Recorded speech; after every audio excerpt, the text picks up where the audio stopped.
There are a few specific reasons why I've had more success than most people could dream of when it comes to selling life insurance and or final expense insurance. And today, I'm going to share that information with you. So let's start with liking the video. I do suggest subscribing if you're new to the channel. Guys, in this video, I'm going to be sharing the real secrets to my success and what a lot of top agents do and how they think and how they work. So let's just jump right into it. One of the things that I feel made me better than most people is the way that I perceive and view objections. You may have heard me say this in other videos, but to this day, we still get service calls into the office of old clients of mine that would remind me or remind my wife when they're speaking with her how, we had met. How I didn't ask them if they wanted the insurance. I just sold it to them. There was no option not to buy.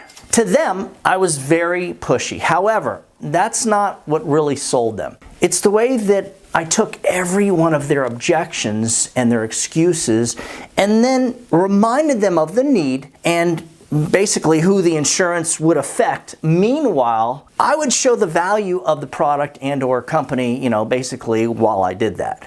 And guys, stick around to the end of the video. I'm going to show you how to get the new agent Telesales super file, which has sales materials you'll absolutely want if you're selling life insurance or final expense insurance over the phone. So I'd make the presentations, and when they would give that first objection or say something like, well, I got to think about it, or I got to speak with somebody else first, or, any excuse, doesn't matter what the excuse was.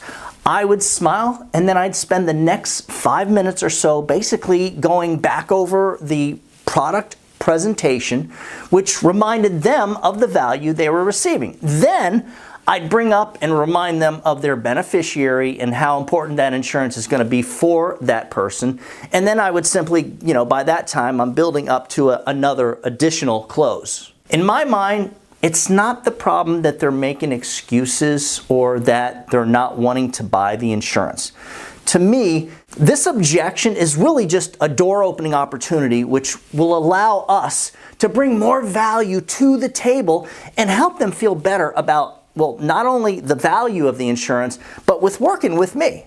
When you need something, it's hard to say no when the right person is presenting that item to you. I am the right person, and they know it by the time we're done. Let's talk about energy, excitement, and enthusiasm. Now, when I made my sales presentations, if we were like face-to-face, you were watching the insurance performance show, like almost a live Broadway show of sorts. My objective was to come in with so much energy, excitement, and enthusiasm that you'd think I was a little nuts, but the energy was at such a high level that you couldn't help but smile and even laugh, and basically at it or me, at the performance or me. Like I said, it was a true performance. So the key for me is I want to be more than just the ultimate professional. Matter of fact, I want to hit them so hard that they would talk about how good that performance was, after I'd leave the house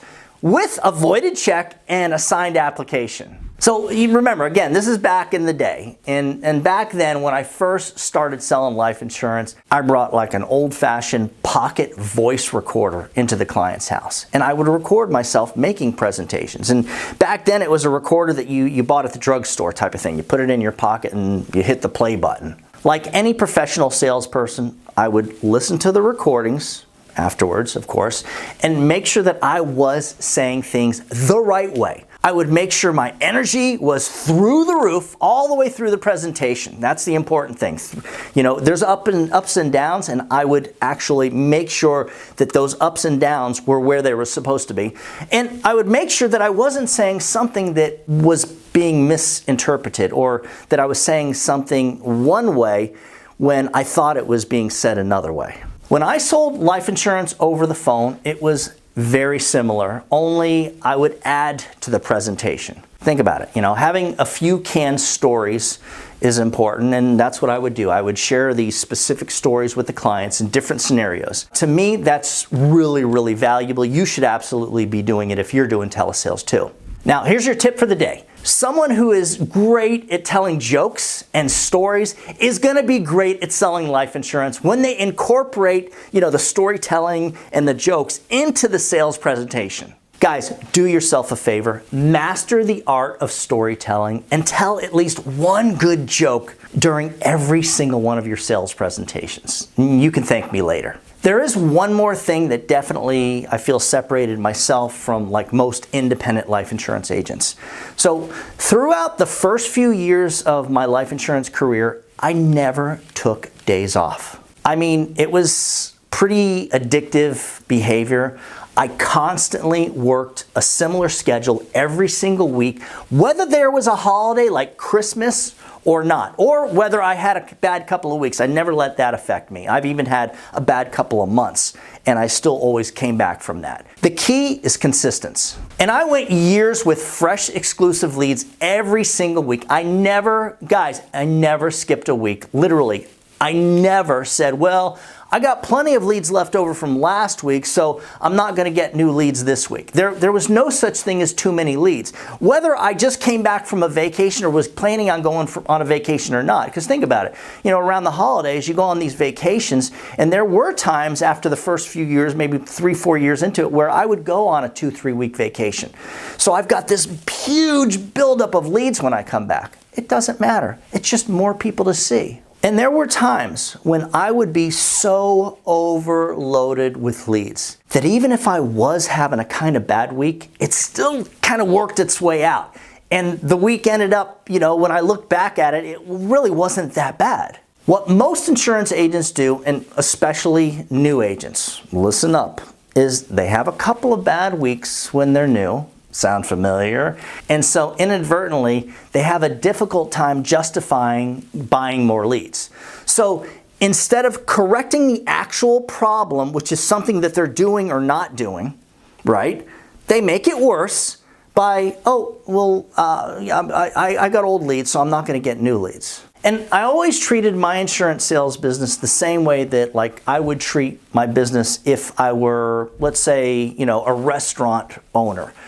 Putting my heart and soul into making that business work, no matter what. I mean, honestly, if I were to open a restaurant, I promise you, I will have a game plan that will ensure that the restaurant gets through the first year, whether it goes well or not, and I will probably, I hate to say it, I'd probably end up pretty much living there, at least most of the time, to increase the chances of being successful, to be always present. Now, I'm not going to open up a restaurant, and if things don't work out, we'll just close up for a month or two. That's not how I work. I think and behave like a professional businessman who understands that failure is just part of the road to success. Because it is, guys. I've failed plenty. And I keep pushing forward no matter what, learning from every little bump in the road and failure. Hopefully you got something out of today's video. If you'd like a copy of the free New Agent Telesales super file that I mentioned at the beginning of the video, just email me at doug@ufesonline.com. If you'd like more information on my remote telesales exclusive leads and preset appointments platform, just shoot me an email at that same address. As always, when you put the needs of your clients first, everything else will usually fall right into place. So get out there or get on the headset, but whatever you do, just make sure that you do something good for someone else today. Happy hunting.